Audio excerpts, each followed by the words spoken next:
Lions TV, this is your post-match analysis video for yesterday's 2-0 defeat at home against Wrexham. Wrexham get their first win of the season and we go into the international break with no points from our two home league games, no goals scored and 5 conceded. As always, let's kick off the show by taking a look at the 11 that Alex Neil picked to start the match.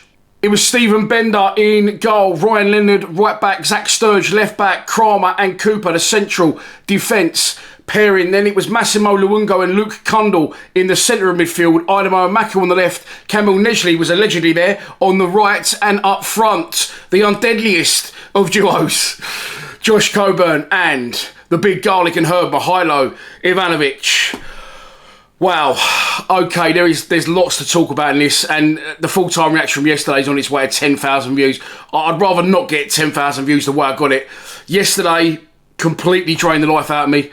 Me and Henry sat in silence the whole way home. We got stuck in a load of traffic, which doesn't really usually happen. It was just the day from hell with the hope and expectation of a brilliant day. We didn't get it right last time out at home against Middlesbrough, but this time I was convinced with a 3-1 prediction. I'm sure a lot of you was as well, facing a Wrexham team without a win in the Championship since about 40 years ago. Understandably, they've not been in the division for a long time.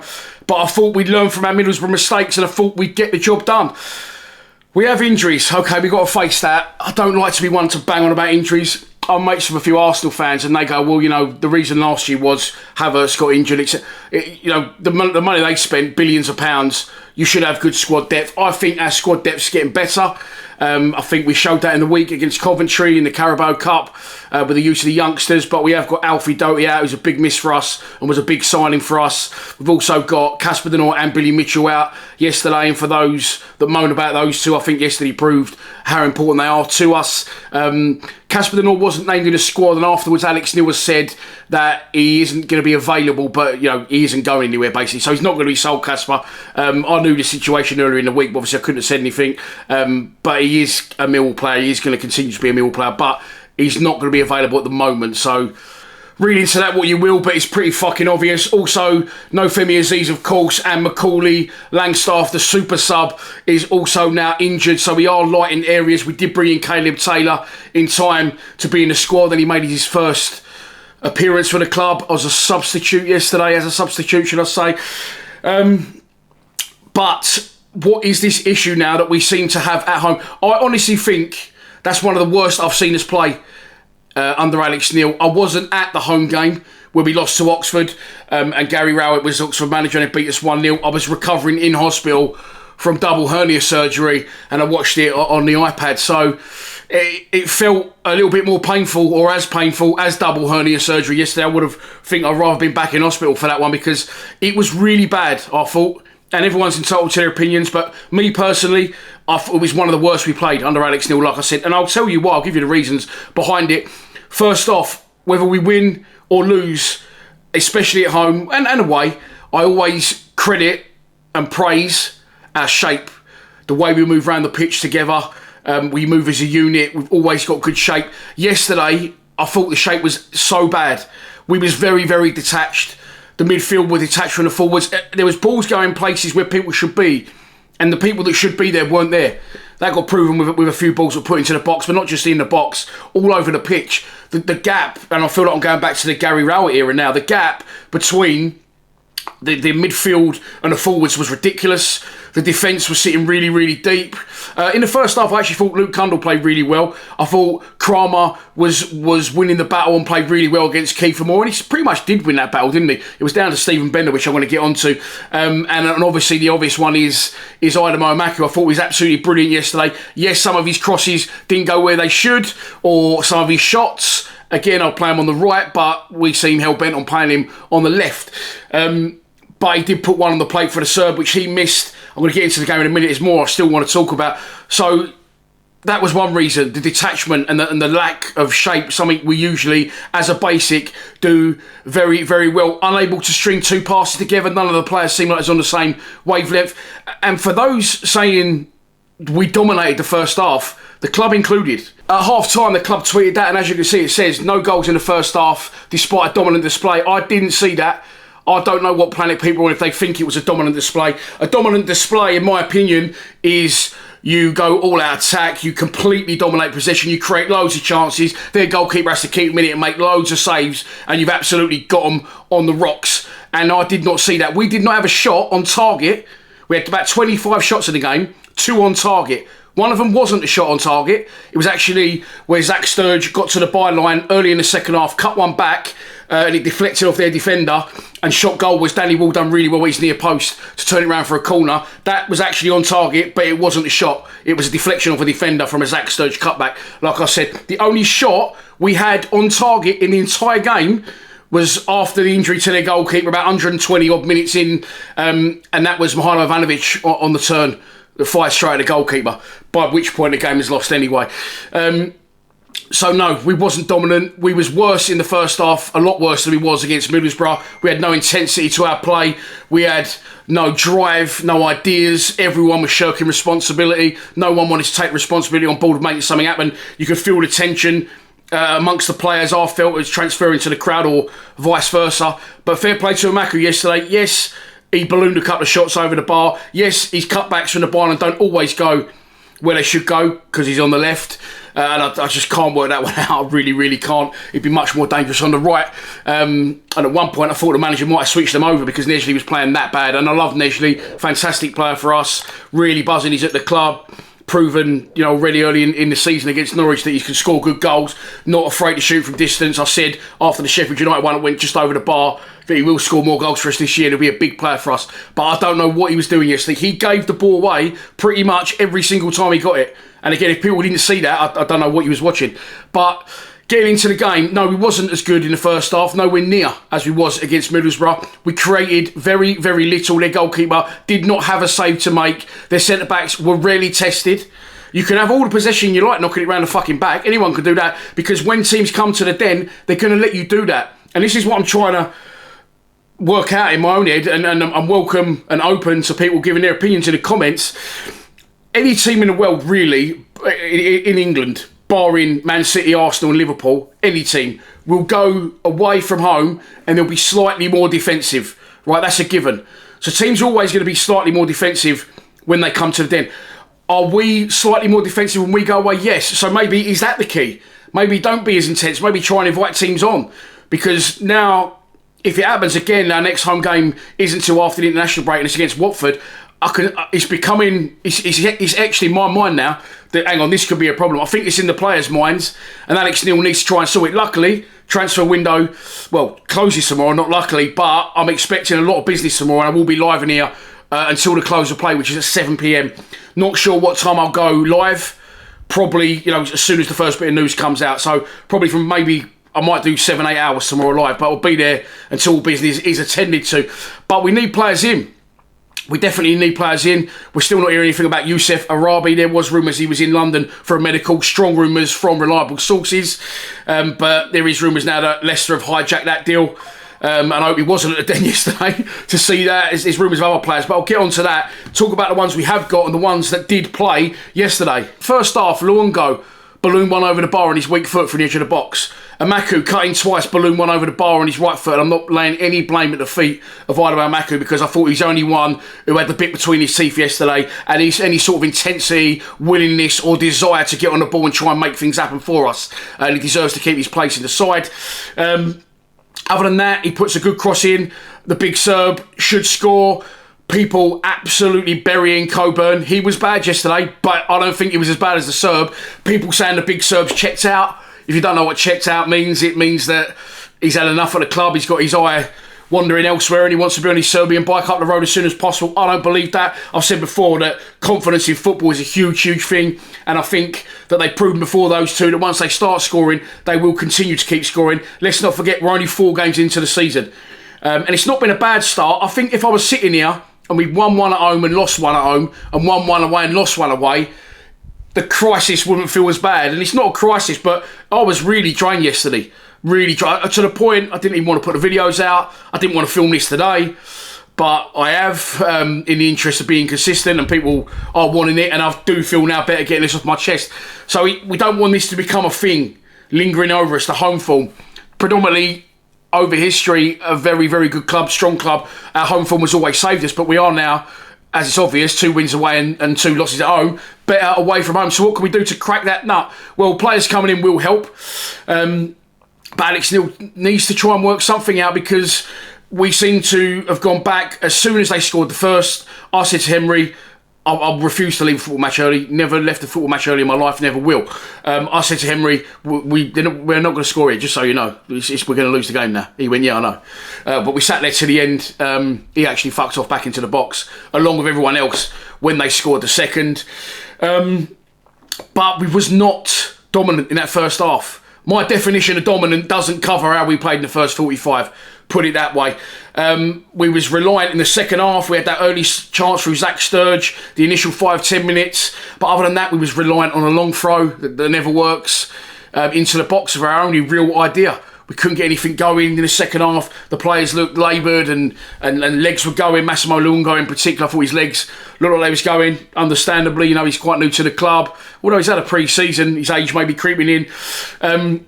But once we couldn't unlock that door, like many times before, like Middlesbrough, and I'll say this again and criticise myself, Middlesbrough wasn't a 3-0 game. Yesterday wasn't a 2-0 game. Well, it fucking was. Because we lost 2-0 yesterday and we lost 3-0 yesterday. And for people that are saying Wrexham are terrible, Wrexham beat us 2-0. End of story. And again, going back to what I said, it wasn't a 2-0 game. It wasn't a 3-0 game. What can't speak, can't lie. Look at the score. Wrexham beat us 2-0. Middlesbrough beat us 3-0. We haven't scored at home yet this season in the league. And we've conceded 5.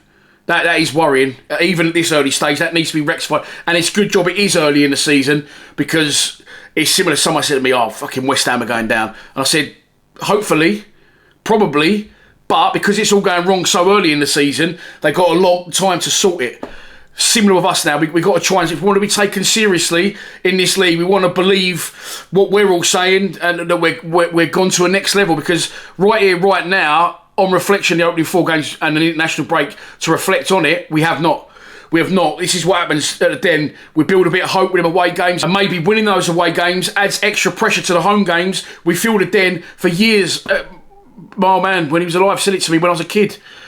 Every time we build up and we do well and we get a big crowd at the Den, expectant, we foul. We fuck up. And we fucked up yesterday. So, the cross from Zach Sturge, getting back to it, that was the only shot we had on target, although it wasn't a shot in the second half until after Wrexham scored late on. I think Amaku fired one right from across, didn't he? There was a good little pattern of play where Cooper flicks one on. I think he knocks it to Coburn. He heads it on to Ivanovic, who tries an acrobatic overhead kick. That goes over, but I will say it again, Danny Wall did not have a save to make from a Millwall player until the 120-something minutes. So please tell me how that's a dominant display. I'd love to know. I'm going to have to get on, I've been delaying it. I'm going to have to get onto the goal that they scored. I thought Kramer did really well against Kiefer Moore. I thought it was a good battle. He's an absolute fucking unit, Kiefer Moore, by the way. I knew that already, but seeing him up against Cooper, and I saw Cooper at the media day, and he took his shirt off to change into a different strip for the club graphics, and he's not tall and skinny, Cooper. He's got a frame with him. Kiefer Moore almost dwarfed him. He looks huge, Kiefer Moore, big fucker, and always a thorn in our side. That's why in my prediction I didn't say Kiefer Moore score, but I said 3-1 Millwall, because I knew Kiefer Moore would score against us, and he has again. Should he have scored? Absolutely not. Was it anything to do with Kramer marking him out of the game until that point, which I felt he had? No. It is a shit show from the goalkeeper, and it's very difficult now because clearly Stephen Bender is a good shot stopper. He's a great shot stopper. We saw that in action at Sheffield United, and he's won us points. At one point in the first half, the ball come over the top, similar to the Middlesbrough game where he hesitated coming out and brought Conway down. The ref didn't give a penalty, but he maybe should have done. This time, it goes over the top. Kiefer Moore's chasing. He doesn't come out. Then he comes out too quickly because he hasn't come out the way he should. Realises he should have gone, does go, almost runs straight past the ball and manages to parry it, and we get away with it in the first half. That was like just on the edge of the box. But in this instance, I mean, honestly, the ball's been hung up. The goalkeeper wants you, as a goalkeeper, you want to take the ball at its highest point. Yes, Kiefer Moore's 6'6" or wherever he is, but Stephen Bender's no Scott Lidgett, and with your extra extension of your arms, you should be claiming that at its highest point. But it's going to be difficult to show this now, because obviously you're going to see everything in reverse. So what I can see it, The goal's here. Bender's here. Kiefer Moore's here. Bender has actually run beyond Kiefer Moore and then tried to lean back and catch it like that. He's got to come and go in front of Kiefer Moore, catch the ball at his highest point. Or, better still, Kiefer Moore beats him in the air, it drops into the 6-yard box and trickles over the line. If he doesn't go anywhere, all Kiefer Moore does is knock that down and Bender picks it up. It's a fucking horror show from the goalkeeper, and he's done it a couple of times. They cost us a goal at Norwich. Luckily, as I said in that video, the post-match for Norwich, if a keeper costs you, you want it to be in a game where it doesn't cost you in the long run, and it didn't. We got away with that one. Sheffield United, yes, he's played his part. He's kept us in the game, won us a point without an absolute doubt. I'm not saying that Sheffield United are better than us, but he's made 3 very, very good saves in that second half. So you can credit him for getting us a point there, but he's lost us points yesterday. However, saying that, I think we could still be there now, and we still wouldn't have scored. But I think it would have been 0-0 if Bender hadn't have, at that point, it was heading for a 0-0. I don't know what he's doing. He's a fantastic shot stopper. His distribution is shit. I've said before, I don't care about distribution with goalkeeper. Keep the ball out of the net. But the other problem is, he's like Dracula. He don't like crosses. He hesitates coming off his line. And it's shown right there in that graphic that I'm just about to put on the screen. He costs us and Kiefer Moore scores. Then we know we've got to score 2 to win the game. Most, we could have hoped to scrape a draw there, in my opinion. Sorry about this divide. It's the fucking blind. And it's driving me mad. I've already closed it once. Let me do it again. Sorry about that, but I'll have to leave it in. I'm not reshooting it. Fuck, I can't. Not again. I've had to sit through the game, relive the highlights this morning. Now I'm sitting through this. So I'll let my offend people in the comments if they've seen a slight bit of sun shining on my face. I know some of people don't like that, but tough shit is what it is. It's YouTube. What was I saying? I was saying about the best we could hope for was a draw at that point, and we go and try throw caution to the wind. It was never going to happen. And the one chance we do get, which is a free kick into the box late on, the goalkeeper goes up, Cooper goes up, fair challenge for once. The ref doesn't give a free kick against us. It drops. In my full-time reaction, I said Cooper hit it because I was behind Cooper. I was behind sort of where the goalkeeper went down, obviously. And Nisbet and Cooper both swing at it. It was actually Kevin Nisbet that connected and fired it over the bar. Their goalkeeper stays down. Then there's a delay of about 10 odd minutes while he gets stretched off. Then the game restarts, and that's why I turned the camera at that point, because I thought it's going to end any second. It didn't. It went on. We got caught cold again. In the full-time reaction, I did say I'm not sure what happened with Bender because I took my bins off by that point. It wasn't Bender's fault, the second one, although he didn't come or go again. It was tired legs. It was a defeated feeling. I think the guy gets the wrong side of Daniel Kelly. I'll be honest, didn't even realise I was on the pitch at that point. Nothing against Kelly's performance. It's obviously gone on at some point during the fucking injury to their goalkeeper. He lifts over the goalkeeper. It's 2-0. It's good night at Vienna. And was it a 2-0 game? Yes, it was. Wrexham, I felt, deserved that win more than Middlesbrough did. At least against Middlesbrough, we was good in the first half. We showed some real intent, pace, ideas coming forward, some bounce about the players, some confidence. There was none of that yesterday, and I will stand by what I said. It is one of the worst performances I've ever seen under Alex Neil. He now has the international break to sort it. Players coming in tomorrow, hopefully, and as I said, I'll be live for that one.